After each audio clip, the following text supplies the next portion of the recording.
In a study done by Oxfam, they found that 62 of the world's richest people had as much wealth as the bottom 50% of the rest of the world. The world we live is driven by capitalism. It currently dominates the world and its impact is felt by all. Whether it's the factory worker in Bangladesh making $60 a month, a taxi cab driver losing their livelihood to Uber, or a Wall Street banker being awarded billions for bad debts. It's all brought to you by the system that is defended as the best of the worst systems. Should we believe such statements? Can we really accept the massive disparity in wealth, where 62 of the world's richest people had as much wealth as the bottom 50%? Or is there an alternative? In this video, we will explore the alternative, the Islamic economical system.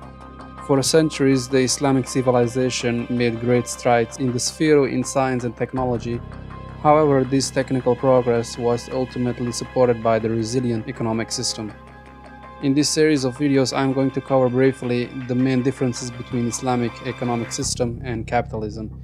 It is an extensive topic which cannot be addressed in depth in one video, so links are provided to get more in-depth information.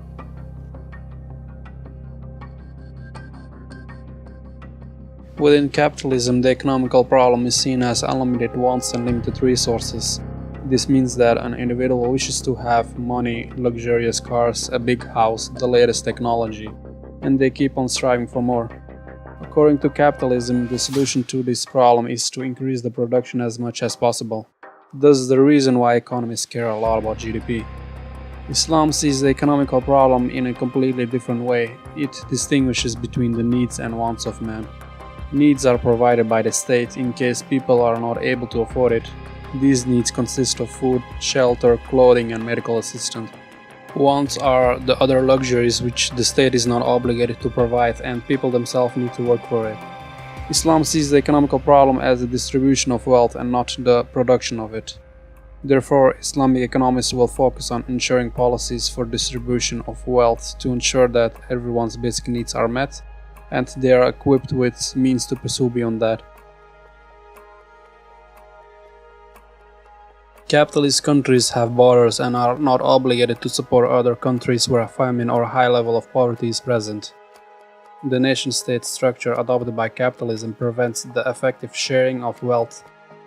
Within Islam, all Muslim countries belong to one united state called Khilafah, where no borders are present and everybody is allowed to travel and live anywhere they want.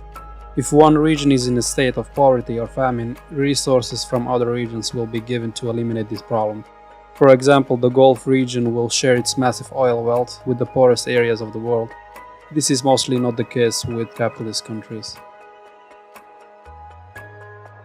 In capitalist states, different kinds of taxes are applied: income tax, value-added tax, road tax, property tax, and so on. For example, a couple with 5 kids will need to pay an income tax of ±30%, and on the side they have no savings.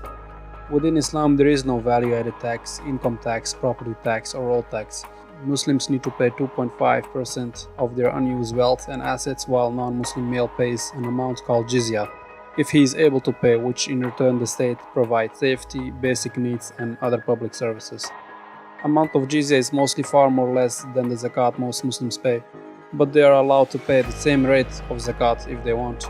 Current days, we know the 1% of the world population owns more than the 99% altogether. Just imagine if they pay 2.5% of their zakat or jizya. It would solve world poverty for several years. Within capitalism, any resource can be privatized, even if it is public in nature like water or oil. Multinationals can privatize oil and gas, produce electricity and sell it. Also, lakes, forests, and parks can be private properties. Some companies own railways and roads as well. These multinationals can charge excessively, which can cause people to have no savings or to end up in poverty. Within Islam, none of these resources mentioned before can be privatized, rather it's a public property. The state must administer these resources on behalf of the community, thereby preventing it from being monopolized by the wealthy elite. Money collected from these services and resources will go to the state treasury called Baitul Mal. Within capitalism, people save their money in banks and get a certain amount of interest money out of it. there is a lesser flow of money in the economy, which decreases economical activities, lesser jobs, and lesser businesses to start.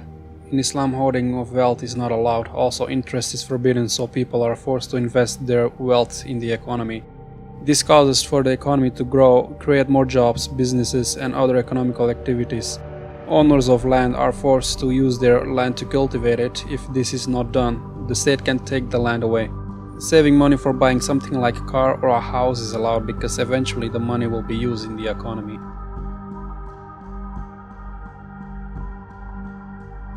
Within capitalism, people can get loans from banks and other institutions to run a business and invest in their company.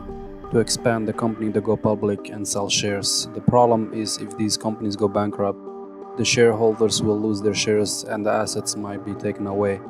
But no one is responsible to pay off the debts of the company. This can go into billions of dollars lent from several institutions. People running the company might have billions of dollars in their personal bank accounts, but none of these personal accounts will be used to pay off the debts of the companies. Within Islam, every single dollar needs to be paid. Even if the person dies, his heirs are encouraged to pay it. Otherwise, after an investigation, if the state finds out that if he had the intention to pay it back, the state will do this. So if several individuals start a company and go bankrupt, they all need to pay it back accordingly. Also, to start a company with another individual, you need to know that individual personally, which is different with capitalist countries, where you can buy shares not even knowing the partner in the company or what work the company does. All partners within a company have all equal say for certain matters. Any kind of company which deals with products or services which are against the Islamic law and principles are also not allowed. For example, production of alcohol, prostitution, banks who deals with interest, etc. Because within capitalism, companies can grow quite big through shares and loans, it is almost impossible for someone to start a small business and compete with these multinationals. In case this happens, big companies buy them over to eliminate their competitors, which makes them monopolies or duopolies. For example, when buying a soda drink, you will hardly find any small business selling their own make in supermarkets. This allows for these multinationals to add preservatives, high level of sugar, and other unhealthy components because there are no competitors who are selling anything healthy. Current-day multinationals have more money than nations. They have the power and the money to change laws through lobbying. Within Islam, it will be almost impossible for big multinationals to exist because there is no similar concept of stock market as in capitalist economies because of the following main reasons. Interest is prohibited.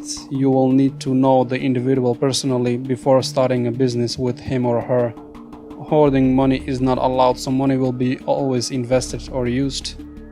Within Islamic system, there will be small to middle-sized companies. The result will be increase of competition, increase of quality of the products because of multiple competitors in the market, and decrease of price of products or services. Within capitalism, if any person or company invents a technology or improves a well-known product or process, he can get a patent on it for a certain period of time. No one else can produce the same product and sell it. Companies can ask a lot of money for it even though the production cost could be extremely low. For example, pharmaceutical companies produce new medicines which can save lives, but because of the huge cost, thanks to the patent on these medicines, not everybody can afford it. In Islam, you cannot put patent on ideas or inventions. Everybody has the right to sell anything he produces, even if these are new inventions, whether it's a new technology or medicine, etc.